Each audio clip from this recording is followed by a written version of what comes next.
What's up? It's Kelly. Let's dive into alchemy. Over here at Alchemy, we release the dense energy in your body, in your field, the fear, the guilt, the blame, the shame. All of those things that have been weighing you down, we alchemize that pain. We bring that pain in and we make it your fucking power. And today I want to dive into the depths of fear. Fear in women. Fear of women in this society. In my intentions of this next hour, this next 45 minutes, is for you to uncover hidden fears inside of you.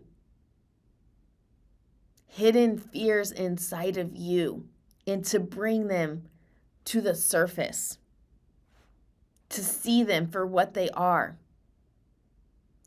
and then to enter into the child in you. The child in you that wants protection, that wants approval, that wants safety.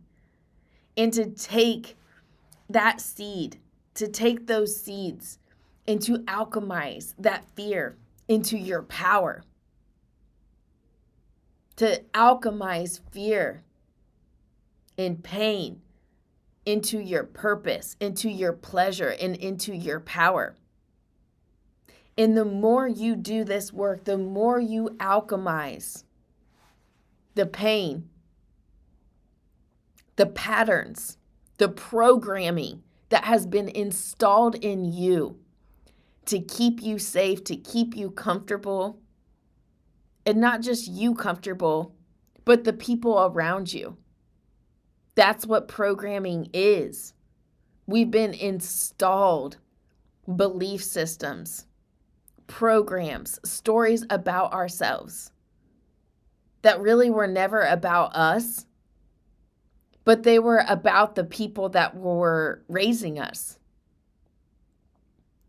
And so I want to bring as much of that to the surface to see, and then bring light, bring love, bring clarity in, to alchemize it into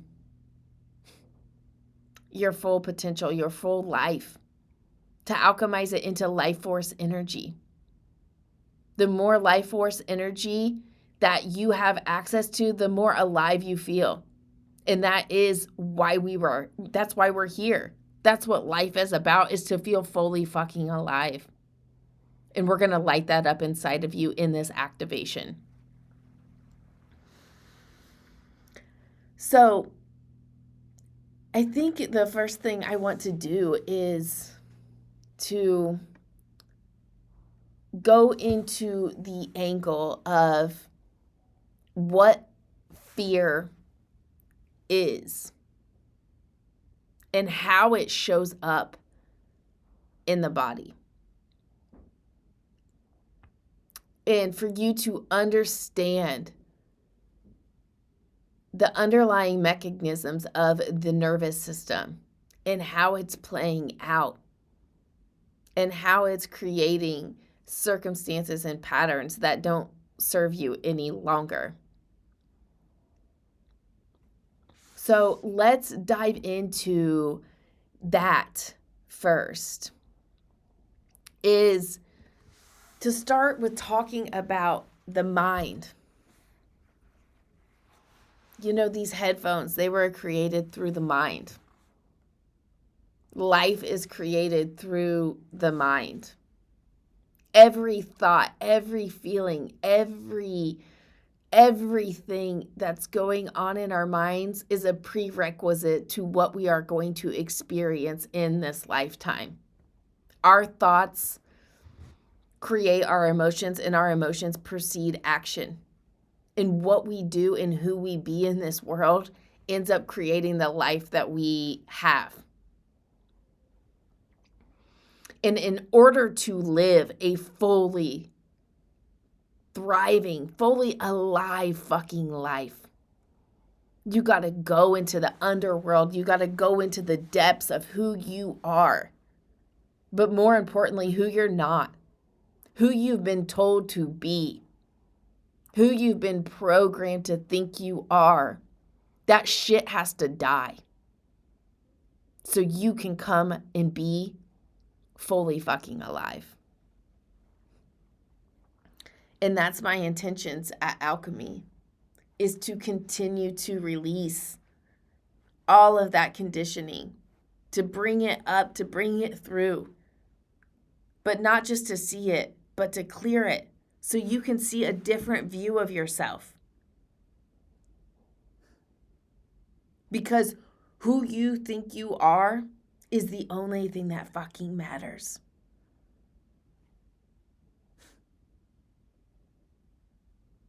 And my intentions are to bring you into your power, for you to see your power. It's all your doing. I'm just using words and inflections in different scenarios for you to see what's in here, what's already in here. You need nothing. You have everything.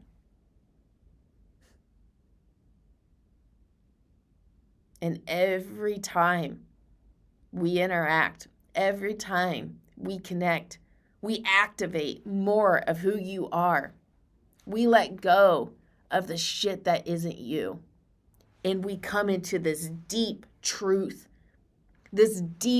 of who you are.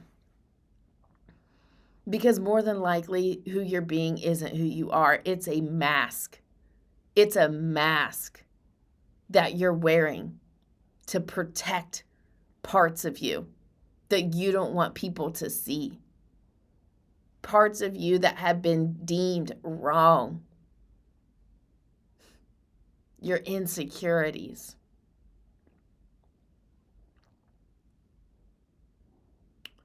So let's go into fear. We have a mind and it runs the show. And I think one of the greatest things that you can do is to understand the power of your mind.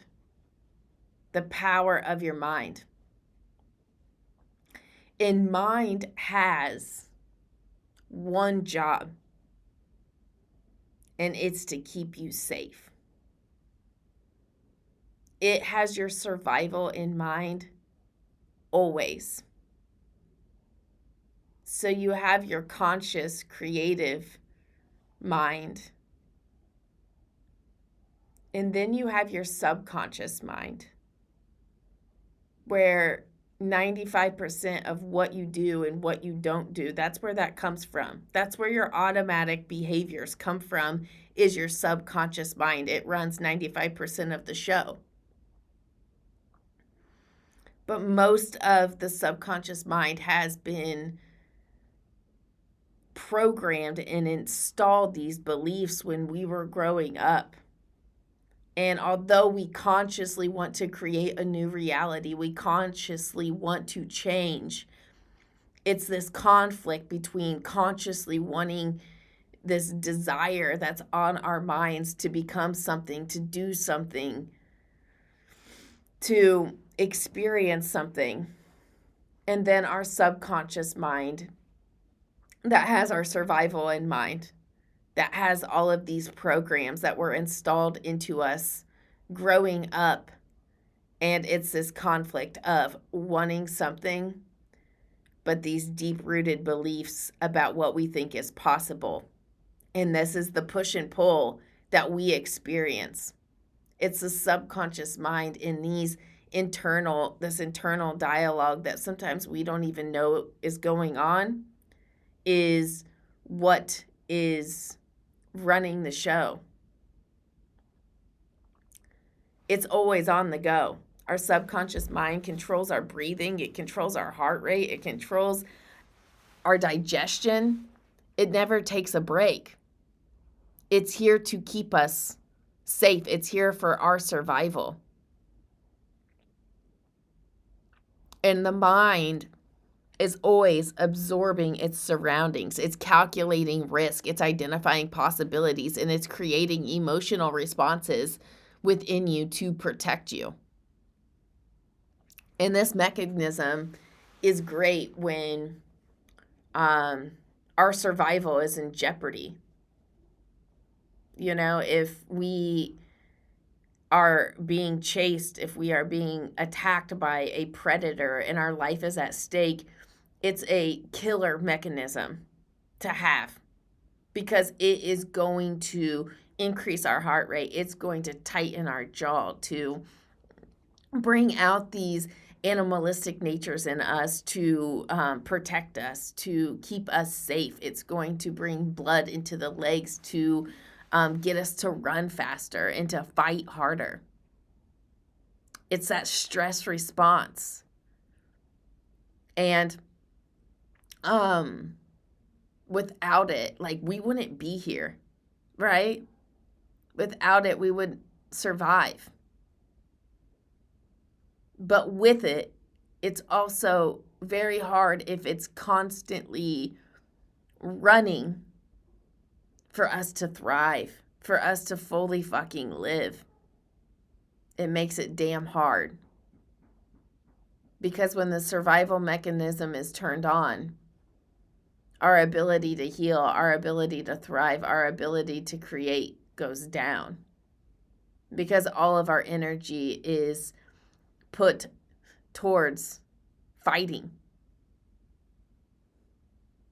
But we don't need to fight. Our life is rarely in jeopardy.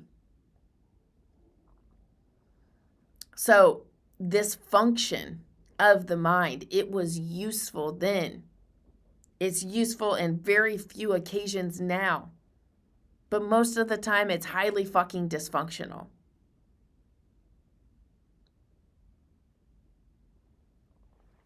Because what we once had to fight for, our survival, is like food and shelter and like we had to fight for our life, right? And now it's being replaced with like fighting for power, fighting for validation, fighting for love and acceptance.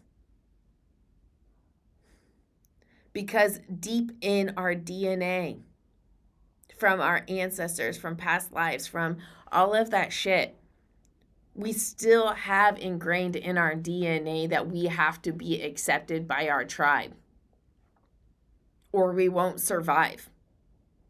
And even as a baby, you learn that very quickly, that you had to rely on others' love, others' acceptance to get your needs met because you couldn't meet them on your own. And that program, that story is still running the show. And when the mind has survival in mind, if those stories, if those beliefs that you need those things in order to be accepted, in order to be taken care of, in order to survive, it's really hard to create a new reality, because that program and your safety always come first. And mind doesn't know the difference between fighting for your actual life and fighting for like acceptance in your friend group, acceptance from your family, acceptance on social media. It doesn't know the difference. The same thing will go on in the body.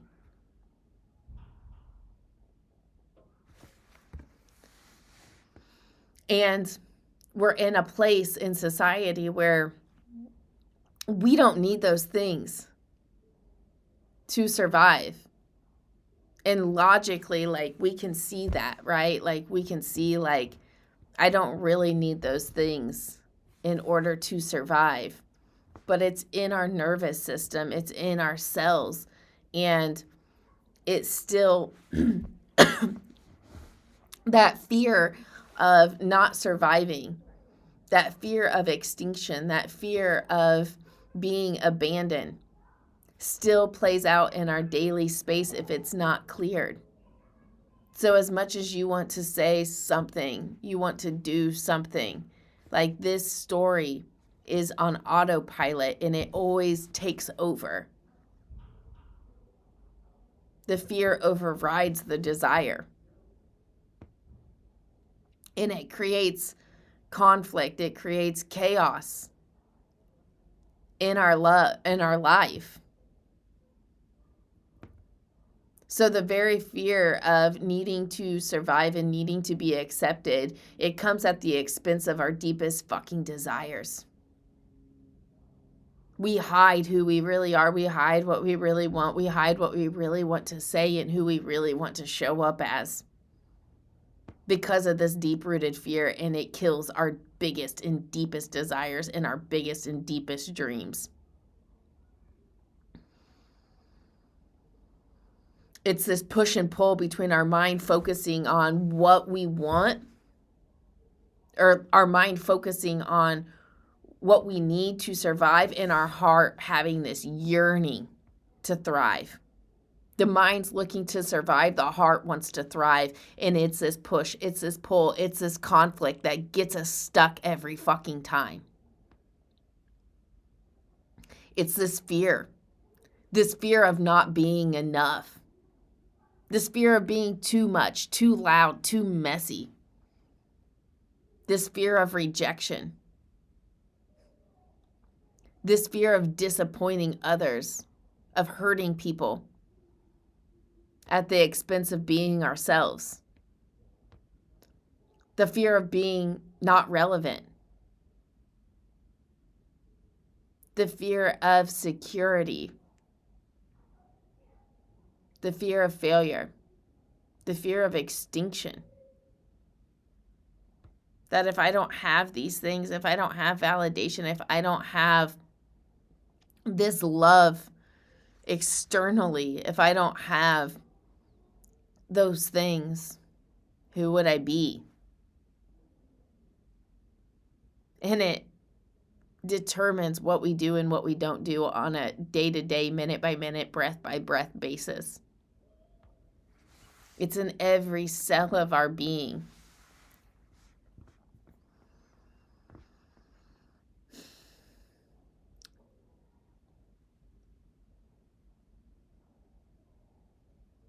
So I want to go into the nervous system a little bit. We talked about the mind and its job, its function. And the mind is absorbing all of our surroundings, always. The sounds, the textures, the voices, the energy in the room, the smell, and how we perceive what's coming in, how we perceive life, how we perceive the world, how we perceive other people, how we perceive ourselves is everything. Because if the mind perceives something as unwanted, something as dangerous, something as unknown, and it triggers this stress response, it triggers the sympathetic nervous system, the fight or flight response. It increases your heart rate. It increases your blood pressure. It brings energy to the body to prepare it for a threat. And it starts to generate thoughts and feelings and emotions. This constriction in your body to keep you safe so you don't pursue, you don't move towards that thing. It's that constriction in the body. Is your body's way of saying, don't go there, even though you want to. It doesn't matter if it's a villain in front of you or it's the dreams that you want to pursue or the difficult conversation you know you need to have. The mind doesn't know the difference. It only knows your safety. It does the same shit. It doesn't matter. It pulls out all of the stops. And what this looks like is your mind starts racing with all of these thoughts. You start to get all of these feelings in your body, that constriction that I talked about. And there's sensations that come through your body to trigger you back into the comfort zone. So maybe it will say like, today's not the day. The situation's not that bad. Maybe tomorrow is the day that I will have that conversation. Who are you to have these dreams? It's all of the stories that come up and the feelings that come through it. And thoughts create your feelings. And emotion precedes action. So when you think those things and you feel that constriction, usually you don't take the expanded action. So the powerful place to be is to be neutral. I found neutrality to just have so much power in it.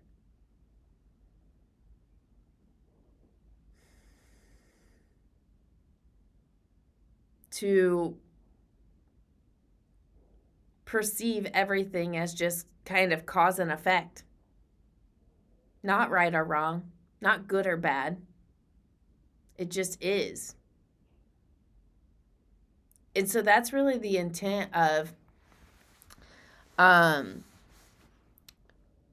work, is to not deny anything that you're feeling, but to have this sense of neutrality around everything, or get to a place of neutrality. There's a lot of power in that point within you.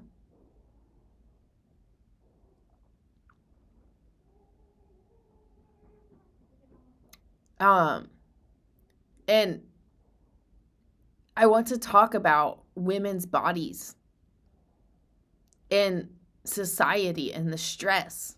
This stress response isn't meant to be on constantly. It's literally meant to protect you from very dangerous discussion or dangerous interactions. But what's happened is it's constantly on, and many of us.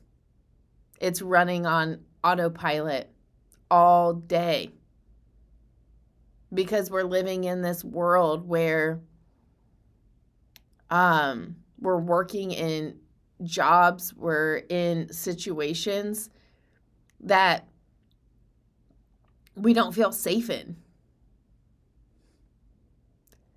And that stress response, when it's constantly on, it shuts off your healing. It shuts off all of your healing and creative life force energy, the very thing that you need in order to thrive. And I think it's all been done by design, to shut women off from their power by putting them in stressful situations, by putting them in this constant state of stress. They can't access their power. They can't access their sexual energy, their life force energy.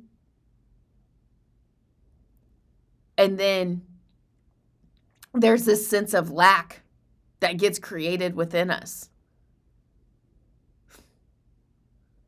And doesn't the world profit off of our fucking lack? This programming is deep. It's deep as fuck. And the more you shut down the stress response, the more power you fucking have. The more creativity you have, the more healing power you have. And I see your power. And our job together is to shut that shit off and to get into alignment with your truth, with your power, with your presence. Because that's what the stress response does. When it's activated, you're constantly worried about shit from the past. It's replaying out. and you're constantly in this stress of what's going to happen and looking in the future, constantly trying to see where you need to be protected. And all of that energy is going to shit you can't control. And that's what we're going to clean up. That's what we're going to clean up. Because when we allow the stress response to keep us in this comfortable state, when we're trying to always be protected from rejection, from conflict and discomfort, from friction, from the unknown, we stay in the motherfucking comfort zone. And comfort is where your dreams go to die. The unknown, the abyss, to allow yourself to expand into, expand your zone, expand your range, is what leads to expansion. And you have desires. You have deep fucking desires. I know you do. And they were placed in you for a reason. I know how it is when you're younger, when you're a kid, and you have all of these dreams and all of these goals, and you're told you're silly. You're told it's impossible. You're told you're too much. You just got something last week. Why do you need more? You've been installed this guilt and this shame for wanting what you fucking want. But your desires are in you for a reason. They were placed into you for a reason. And the kid in you wasn't wrong. It was just that you were asking the wrong fucking person. Someone that couldn't give you what you want. But the power to create whatever you want is in you. There was never an external person that's going to bring you what you want. It's all inside of you. It's underneath this guilt. It's underneath this fear. It's underneath this shame, this judgment, this criticism, this blame. That's where your life is. It's underneath all of this shit. So we're going to go towards it. We're going to go towards it and bring light. Bring your life force energy to it. We're going to alchemize it. And that's the shit that makes you unfuckable with. That's the shit that makes you unfuckable with. Because when you change how you view things from good and bad and right and wrong, but to just cause and effect, just this, you see the game for what it is. And you become fucking a co-creator of your damn life. You learn how to play the game. Because when you follow the fear, when you slay the dragons, you find the fucking gold. And the gold was you all along. You are the gold. It's just all the stories you've been told of people that weren't in their power, projecting that shit onto you. The power has always been there. It's just the programming that made you feel powerless. And they're just stories. They're not even your stories. They're just stories.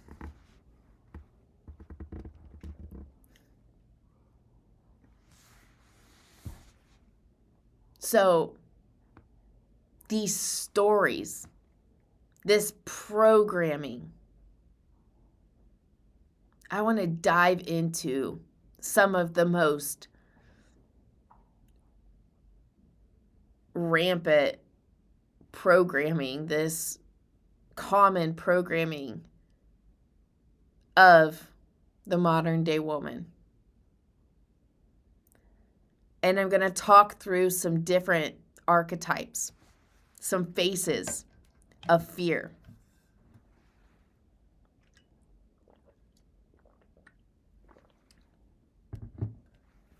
Some faces of fear. And I want you to feel for these faces. I want you to feel for these faces. Feel which ones resonate. Feel which ones just, yeah. Feel which ones may be running through your programming. The abandoned maiden. The abandoned maiden is the part of us that feels unworthy of real love. Real love. Not this conditional, you're fucking be good, be perfect, succeed and win, and then you'll get love, and then you'll get support. But this woman that just receives love just because, just for being her.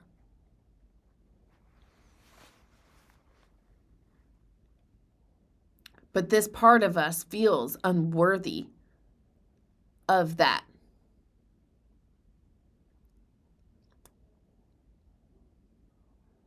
She craves belonging. But she struggles to trust other people. And what's coming up for me is like that the abandoned woman was loved on conditions. She was loved on conditions. So she doesn't trust others to love her because there's this sense that she's got to do something she doesn't want to fucking do.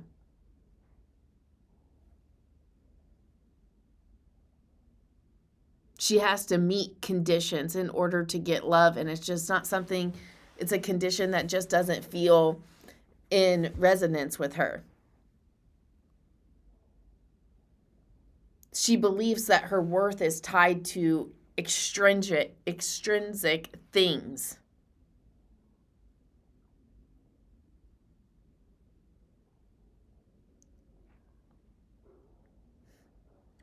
That approval and validation and what she's getting back from other people determines something about who she fucking is and what her worth is. She relies on all of that shit to tell her who the fuck she is. Because growing up, that's how it was. So the abandoned maiden clings to unhealthy relationships. She clings to external validation. She looks for approval, for her sense of belonging in this world. She looks for other people to give her love rather than knowing she is fucking love. She is the love she's been looking for. And she's constantly trying to prove her worthiness of love.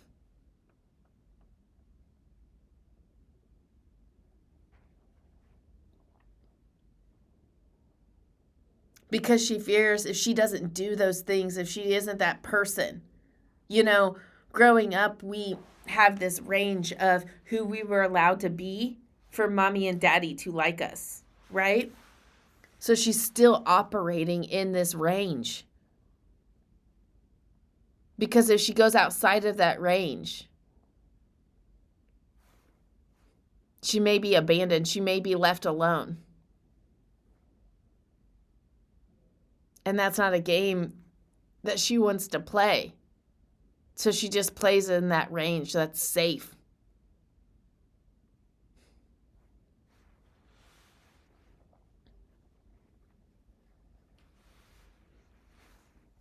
So she stays in jobs, working way fucking harder than she should.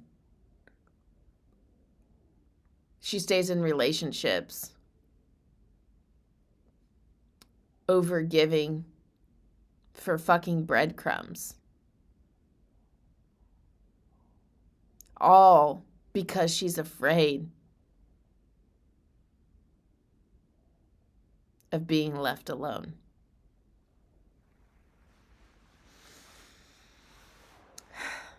Let's move on. Let's move on to the Shielded Empress. The Shielded Empress, a shield.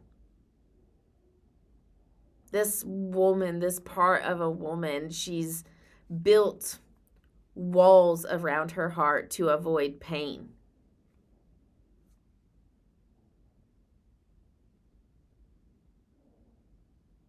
Maybe when she was little, she tried to express vulnerability. She tried to express her emotions. And people were able to meet her on that level. And there was this disappointment. There was this longing.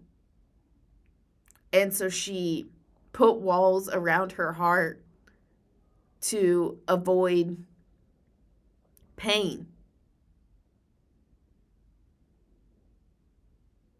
Because she's expressed her pain. She's expressed her emotions many times before.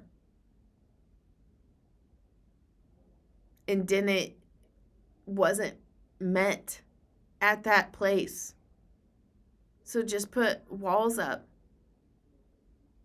Just put walls up and don't even go there anymore. Don't let others in. Stay closed off and you can't get hurt. Don't open up. That's the solution. That's the fucking solution.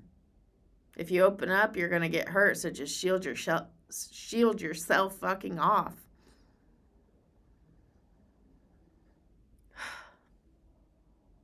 Her emotions got her in trouble when she was little.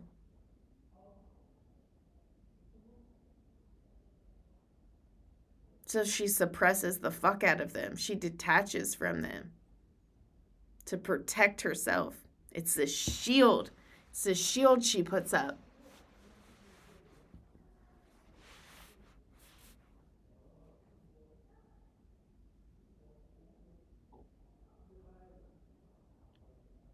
But I believe that those things, those situations, those emotions, that vulnerability that got you in trouble when you were little are your fucking superpower now.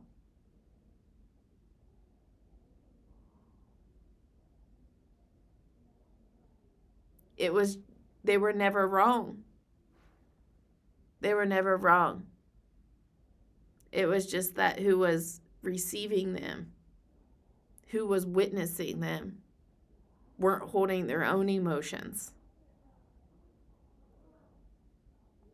But it was like every situation, every little emotion that you had, that you got yelled at for, that you got shamed, that you were made to feel like a burden because of you had them. You put another wall up. You put another wall up. You put another wall up. And because you have this programming that your emotions are a burden, at this point, it's a program. And everybody shows you what you believe to be true about your emotions. Because the world is a mirror. So if you think that your emotions are a burden and vulnerability is wrong, you're typically going to find yourself in situations in relationships where that person reflects that back to you. Those people, those situations reflect that back to you.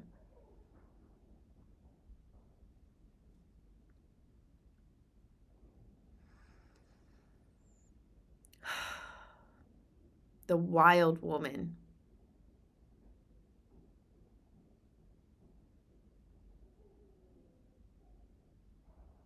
The wild woman was like this untamed little girl, this bold and audacious girl that like couldn't be caged. She was just so wild. To resist societal norms, to fear confinement.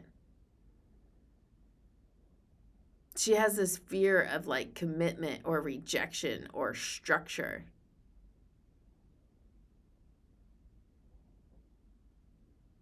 She has this fear of losing her freedom, her autonomy.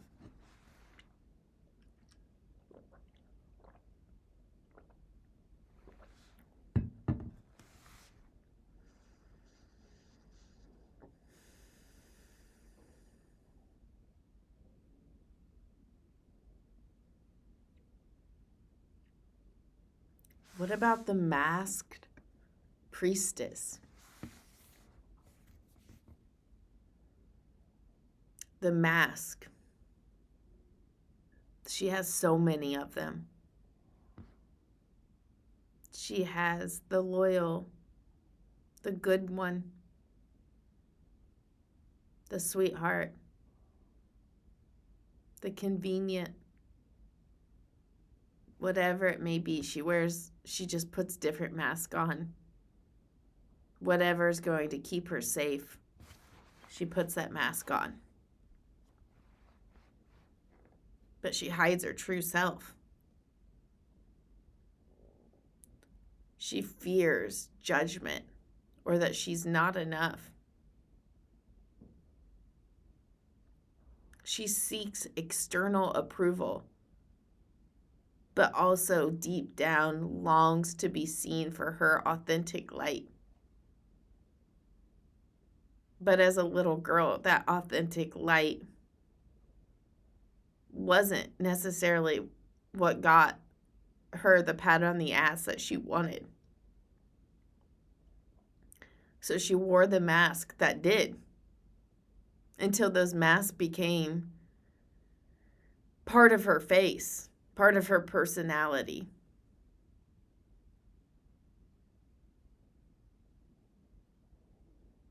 She wears this like perfectionist mask. She wasn't allowed to be imperfect. She wasn't allowed to be messy. She wasn't allowed to be loud. So she put on this little quiet, convenient, good girl mask. This selfless, loyal girl. Quiet. Doesn't cause a ruckus. That's what got her love. That was the mask. That was the mask that fucking did it. So she's still wearing it.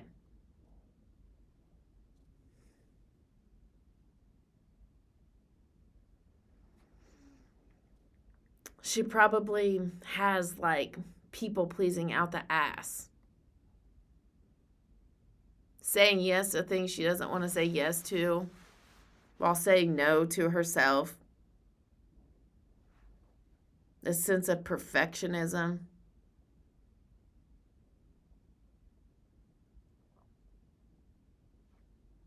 I think like we all can really, I know for me, connect deeply with this one. And for me, like what comes up for the masked priestess is like, how did the masculine, how did daddy or whatever masculine figure in your life was, what'd you do to get their love? What'd you do to get their attention? Now look at your relationship with the masculine now. Look at your relationship with Source, with God. Who do you think you have to be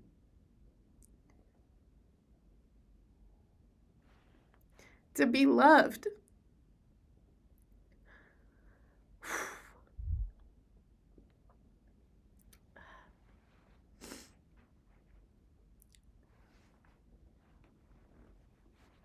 What parts of you have you shut the fuck off?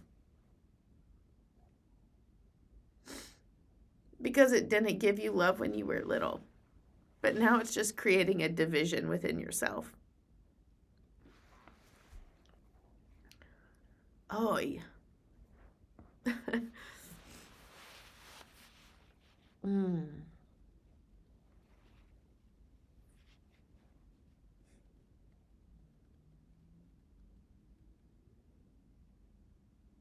The sorceress.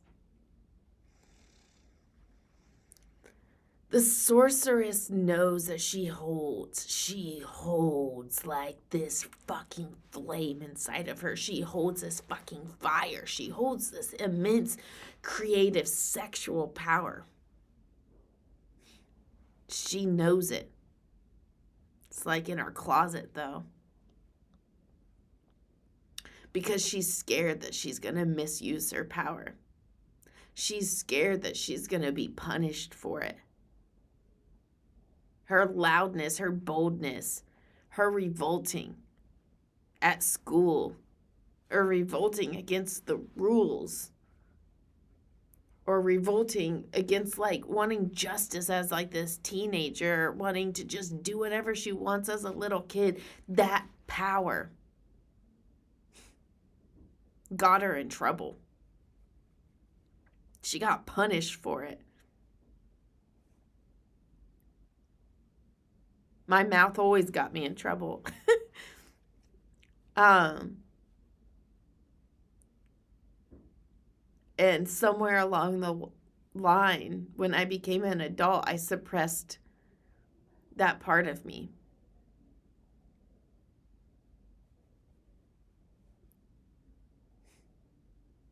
Where did you try to inflict your power? Where did you try to inflict your immense creative life force energy into something and it backfired?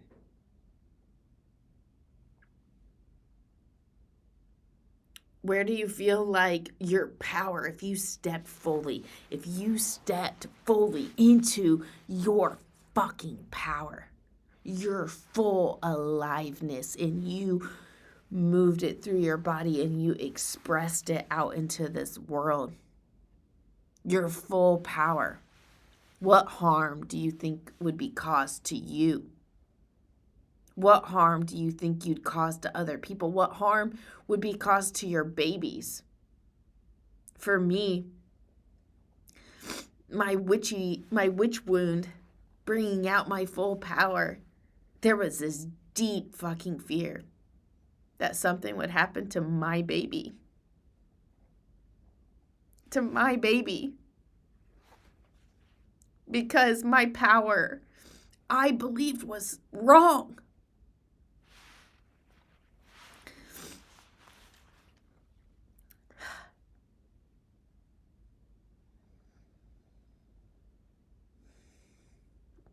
Where are you repressing your talents, your power?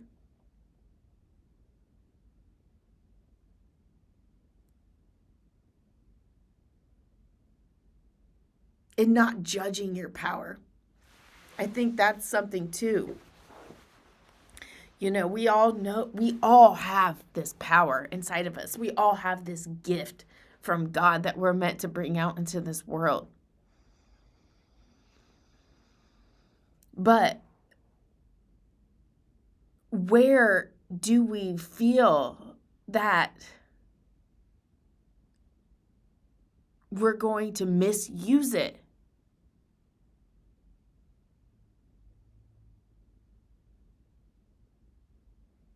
To trust and not judge it. To trust and not judge the gift. Not second guess it. And not worry about hurting someone.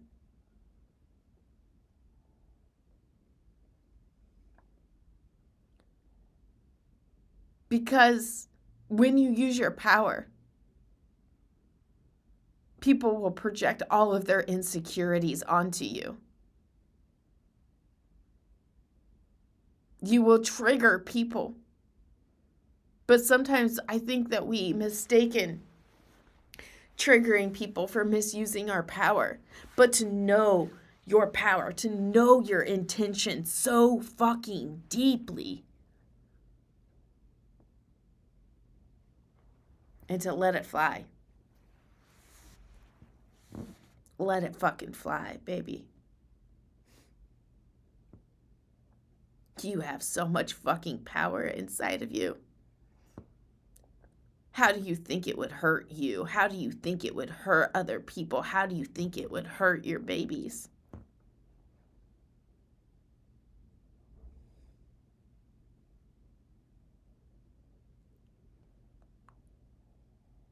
And I know that this is just coming up and I feel compelled to say it. I know if it's coming through, it's meant for someone.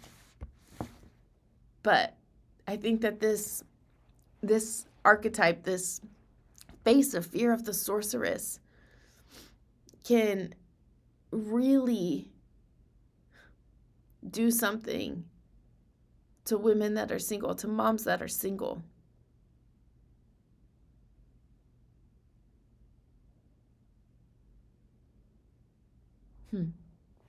I don't know. Maybe that's for someone. If not, it's cool too. The death mother. She fears change.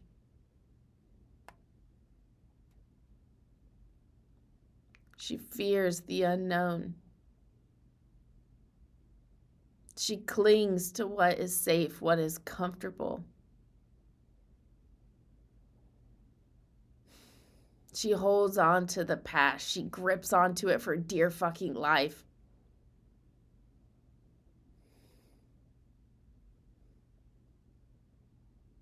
She fears allowing things to leave, allowing parts of you to die. Because I think on a deep-seated story, it's, if I'm not this person anymore, will people love me still? Will I still be relevant? Will I still be relevant? And if I let go and I let relationships, jobs, people, places, and faces, if I just let it go and let whatever wants to die, die, will I ever be loved again? Will things find me?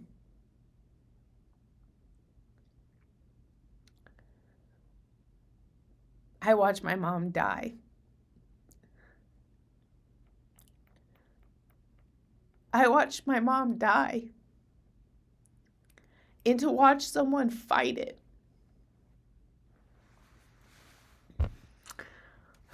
so fucking hard.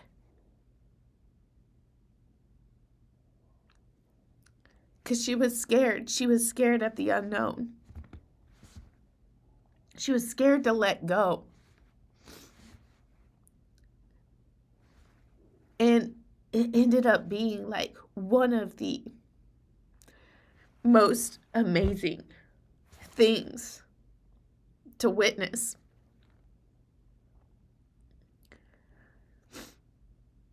Because all things die. All things end.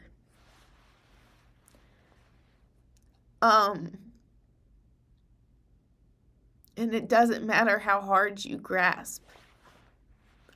When something's done, something's done.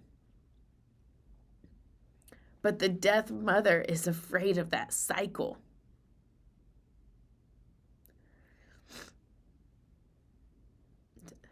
She lacks the faith in the process,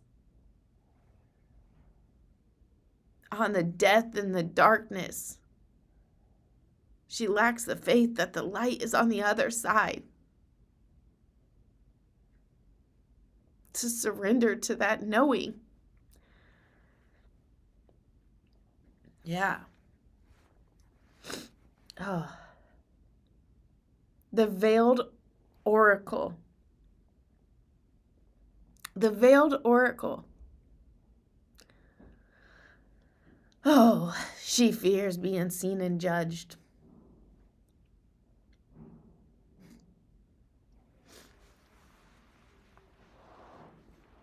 The veiled oracle, like, I just see this part of you, this part of me, who isn't who people think she is. She's become so much more. And she's got some fucking stories. She's got this life. Maybe she's in this phase where it's like she just wants to be in like her sexual feminine energy era. Glowing. Hot as fuck. Honest as fuck. Just in this unapologetic glow up era. But she fears being seen and judged. So she hides her truth. She always shies away from the spotlight. And she walks into the room and people compliment her. She downplays it. Or she puts on something and she looks really fucking hot in it. She looks so fucking hot in it. But it's too much. What if people look at her? What if the whole room looks at her? What if all of the women in the room judge her? What if all the men in the room want to fuck her?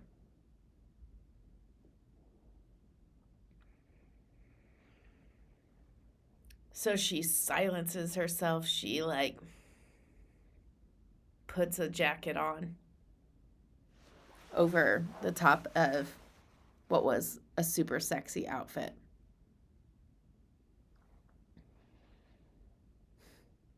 And what comes up for me here is the sister wound, right? Society has made it to seem that there is a good woman, there's a bad woman. There are right things and wrong things to do as a woman. And we judge each other. We judge each other. But what you judge in another woman is something deep down you want in yourself. It's that trigger. And the veiled oracle knows she triggers women. She knows she triggers the people around her. But her nervous system capacity, that fear clicks in. And she's not okay with being the provocateur. The person that provokes and pulls out insecurities of others. Because provoking, when she was little, she got put in her place real fucking quick. She got put in her place real quick.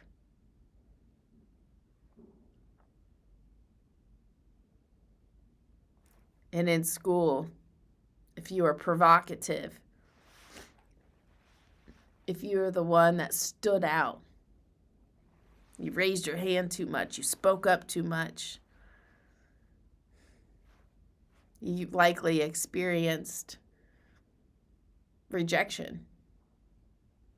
So your nervous system conforms and caves into a milder version of who you really fucking are.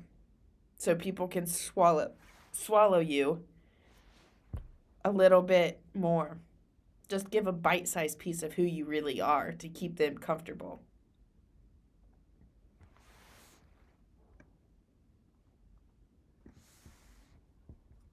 All right, the betrayed queen.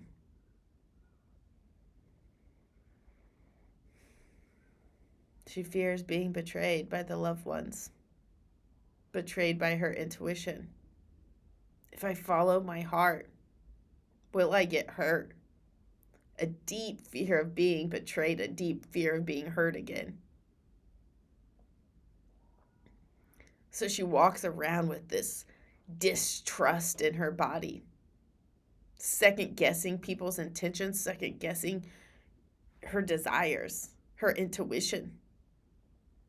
So she guards her heart. She wears sunglasses on a date.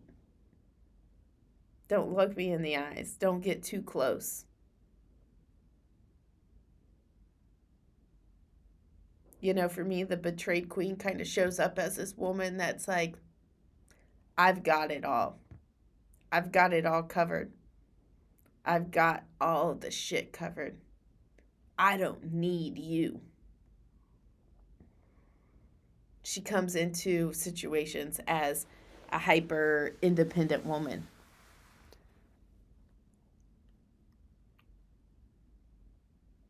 With a closed out heart.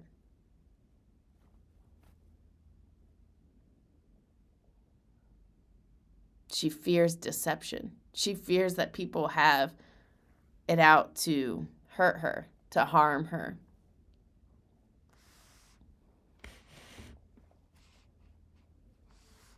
So she guards the fuck out of herself.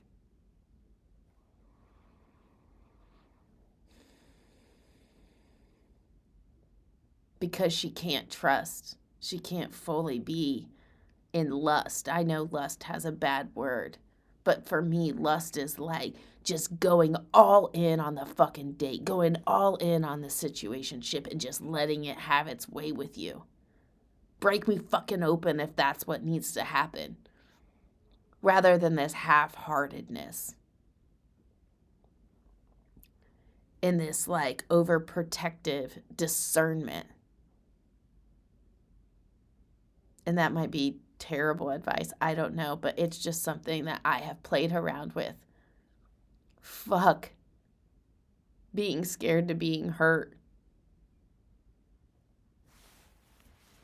I'm going to love this fucking moment and I'm just going to see where it takes me. I'm going to feel into my body, and if it's giving me the energy, fuck it. I'm going for it. I ain't thinking about the future. I'm not thinking about the past. I'm going to stay right here. And I think, whatever, don't take my advice. I don't want to ever tell people what to do, but to heal that heartbreak, to heal that scar on your heart and allow yourself to just be open to what's happening in front of you. Because what I've found is it's either a blessing. It's either a blessing full of fucking love, or it's a lesson. It's a lesson. And the more you go through those lessons, the bigger the blessings are on the other side. And I've realized that the betrayed queen in me, the only thing you can do is betray yourself. Nobody can take your shit away from you. Nobody can take your power away from you.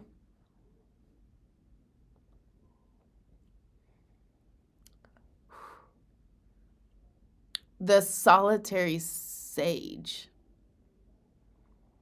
She separates herself from others but longs for unity. She fears loneliness but finds wisdom in solitude. She fears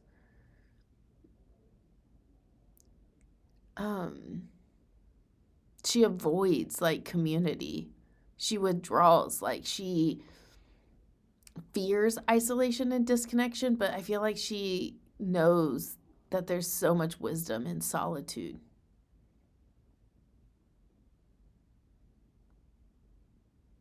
Yeah. The last one is shadowed warrior. She's got strength,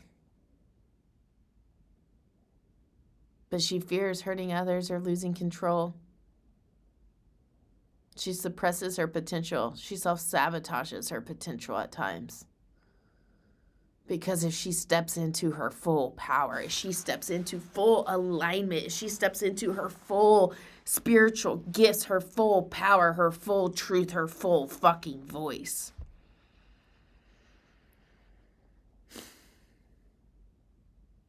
what's going to happen? What's going to happen?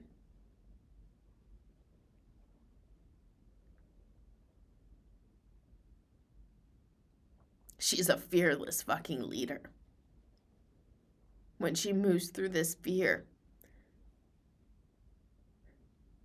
and her cringe almost, her cringe of her power, of her voice, of her truth, of her essence, of her aura, almost intimidates her.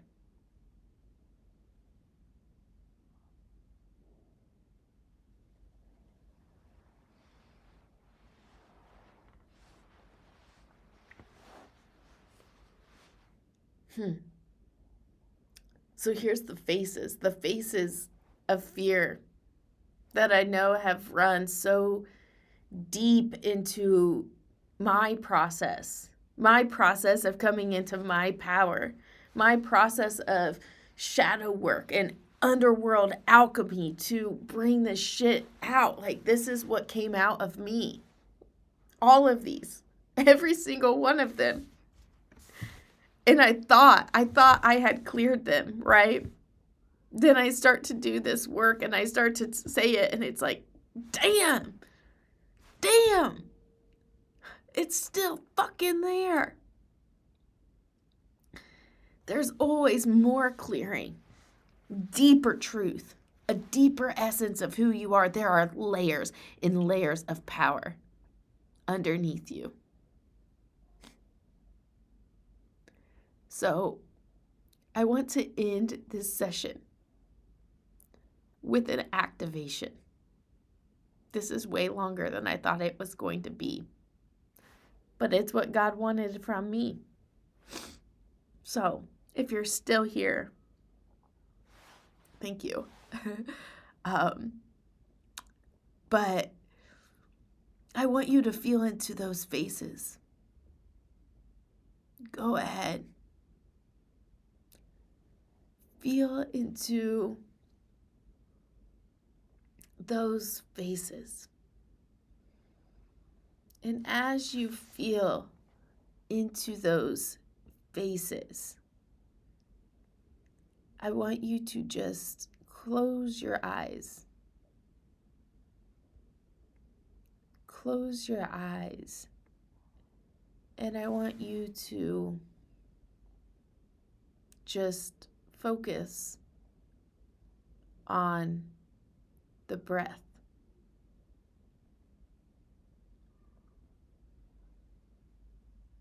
I want you to focus on your breath.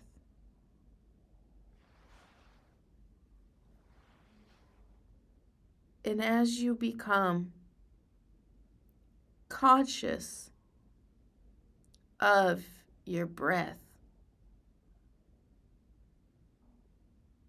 you can notice